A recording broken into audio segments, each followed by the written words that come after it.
The baby monitor crackled to life at midnight, its noise cutting through the silence like a knife. Sarah's giggles filled the room, sounding both joyous and chilling.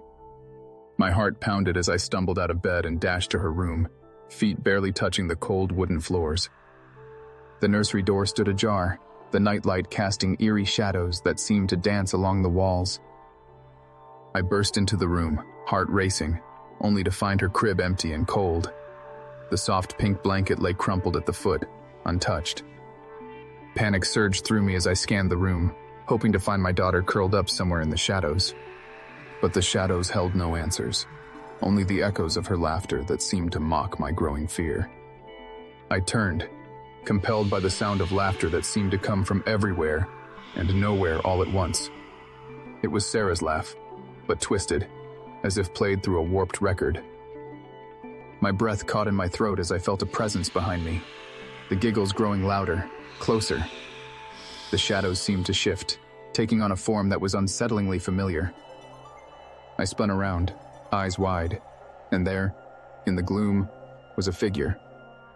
It was small, like a child, with an outline that mirrored Sarah's every gesture. But its movements were wrong, as if it was learning to imitate her. The laughter continued, a chilling melody that filled the room. Who are you? I whispered, voice trembling, as the figure swayed in the dim light. The figure paused, the giggles fading into a soft, haunting hum. It seemed to consider me, head tilted and eyes invisible in the shadow. I felt a strange mix of terror and sorrow, a sense that whatever this was, it was not entirely malevolent. What do you want? My voice broke the silence, hanging in the air like a plea. The figure slowly dissolved, the shadows pulling away as if retreating from the light. The laughter lingered for a moment longer before fading into nothingness, leaving the nursery in a heavy silence. The baby monitor crackled and then went silent, the room settling into an uneasy calm.